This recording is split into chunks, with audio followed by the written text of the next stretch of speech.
Et je sais qu'on va pas être d'accord, messieurs. Alors, il s'est passé quoi? Moussa Doumbia prend un carton jaune déjà un peu bête, le premier. Enfin, il n'y a pas une zone de danger extraordinaire, il arrive en retard.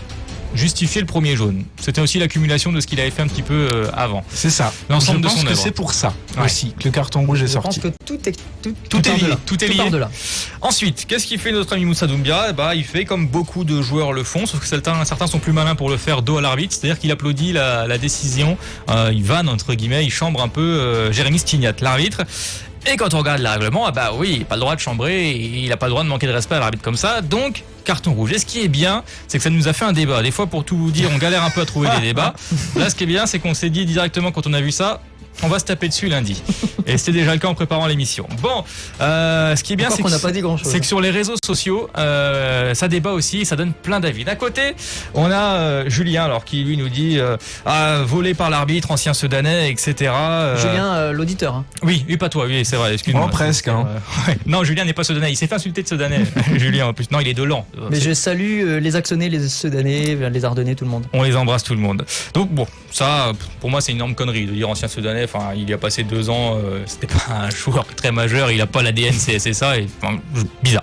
Bref, pour moi, je pense que ça n'a pas lieu d'être. J'aime bien la réaction d'Antoine sur ce live, même qui dit deuxième jaune conforme, vu le règlement en vigueur. Ce qui peut être regrettable, c'est le manque de dialogue entre l'arbitre et Doumbia. Peut-être que d'autres arbitres l'auraient pris dans un coin, lui auraient mis une petite soufflante, comme ça se fait souvent, comme c'est de coutume, j'ai envie de dire, dans le football. Il leur a dit prochaine fois, par contre, Coco, tu la prends et tu dégages. Sauf qu'il l'avait dit 5 minutes avant. Ouais. Mais en tout cas, une chose est sûre, justifiée ou pas, Doumbia, il a pas à faire ça parce qu'il sait qu'il peut être un peu, quand même sanctionné par ça. Messieurs, qui aurait mis rouge selon vous? Je crois que Julien, tu mets rouge. Je respecte le règlement et je regrette 2 choses. Je regrette que les arbitres ne respectent pas aussi régulièrement, parce que en fait ce qui pose problème, c'est pas tant qu'ils le mettent rouge là, c'est que ce soit pas cohérent par rapport à ce qu'on a effectivement, comme tu l'as dit, l'habitude de le voir sur les autres terrains. Alors j'ai regardé, il y a des précédents quand même. Neymar en a déjà pris pour la même raison, Verratti en a pris pour les mêmes raisons. C'était arrivé à Chris en demi-finale de Ligue des Champions également en 2010 contre le Bayern de Munich. Ils étaient déjà en difficulté, les Lyonnais, et il prend exactement dans la même situation, carton jaune, plus dans la foulée, carton rouge parce qu'il applaudit l'arbitre. Il y a des précédents. Et à chaque fois, c'est vrai que les clubs, et là c'est plus du supporterisme, donc j'ai pas envie de dire de la mauvaise foi, mais du supporterisme dans le sens où moi je pense que si la même action est arrivée à Youssef Attal, tous les Rémois considèrent que le rouge est logique. Sauf que là, il est arrivé pour Moussa Doumbia, donc c'est pas logique. On crie au scandale. Ouais. Moi, c'est ce qui me désole un petit peu. Je dis pas que c'est de la mauvaise foi, mais c'est du supporterisme, et les supporters, ils sont dans leur rôle de défendre leurs joueurs et leur club. Là, c'est juste une application du règlement, sachant qu'effectivement, les deux, là, Youssef Attal et Moussa Doumbia, pendant 25 minutes, parce que ça arrive à la 26e, ils se sont chauffés tout le match. On a senti de la nervosité dans ce match. J'ignore pourquoi. Alors peut-être plus pour Nice, je peux comprendre la nervosité.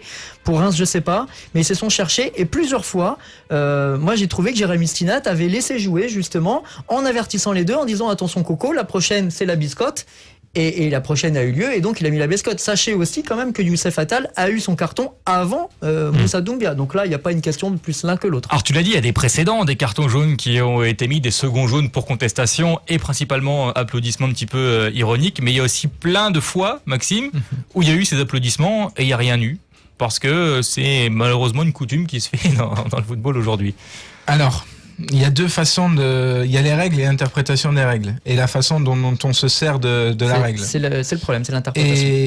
Et autant je suis d'accord avec Julien, c'est-à-dire qu'il y a un règlement, si on est entre guillemets bête et méchant, on applique le règlement et c'est aux joueurs de se conformer à ce règlement-là.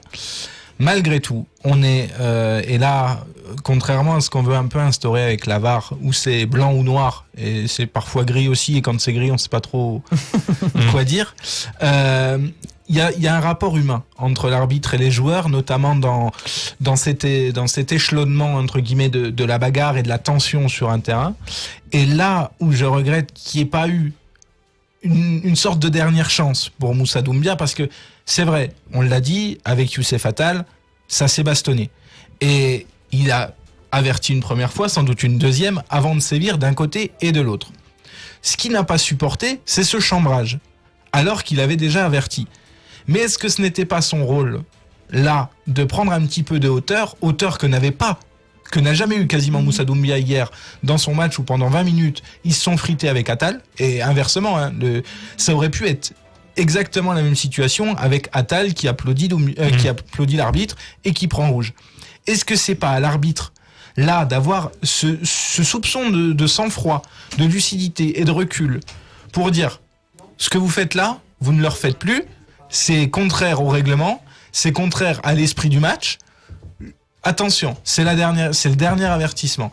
Alors que là, on sent dans les yeux, parce qu'on a des caméras maintenant, on sent qu'il a été touché, blessé, et qu'il s'est dit merde, je passe pour un con, en gros, ou on me manque de respect, en quelque sorte. Il a dégainé très vite, par contre, ça c'est vrai. Hein. Il a la puissance, quoi. Il a ses cartons en main. Bam. Après, on le sait, hein. Je sais pas si les coachs font dans leur avant-match une petite alerte vis-à-vis des arbitres. Je sais qu'à l'Olympique Lyonnais, avec Jean-Michel Aulas, ça se fait beaucoup, des sortes de fiches sur les arbitres. Mais Jérémy Stinat est connu pour être quelqu'un qui dégaine quand même beaucoup. Hein. Ce qui est assez étonnant parce qu'ancien joueur. Voilà, c'est Jérémy Stinat, pas ceux d'année. Je m'en fous complet, c'est de la connerie pour moi. Mais ancien joueur, qui en plus un joueur qui allait au charbon, qui râlait. Et qui devrait être dans cette... Voilà, comme Angoula, qui devrait être dans cette idée, oui, c'est normal que ça gueule, qu'on soit pas d'accord avec les arbitres, et c'est normal qu'il y ait cette tension. Et lui, il a pas cet esprit-là. Un peu. Et là, il prend ses cartons, et là, il profite. Tout ce qu'il a pris dans la carrière, il le remet. Ça trahit quand même une autre réalité, mais je sais pas si vous allez être d'accord avec moi là-dessus, mais ça montre l'irrespect que beaucoup trop de joueurs ont, que ce soit à l'échelle amateur ou professionnelle, à l'égard des arbitres. Aussi. L'autorité et l'autoritarisme, elle vient aussi parce que les arbitres ne se sentent plus respectés et du coup appliquent effectivement bêtement parfois le règlement pour un peu calmer les esprits. Mais tu as le contraire, et là de toute manière c'est de l'humain, donc je pense qu'il n'y a pas de bonne ou de... Enfin, il n'y aura pas de vainqueur à ce débat-là, mais tu as les arbitres qui sont, entre guillemets, des flics, et je ne parle pas de leur métier au civil, mais des flics sur le terrain, qui sont là de manière répressive et uniquement répressive et qui ne font pas de dialogue.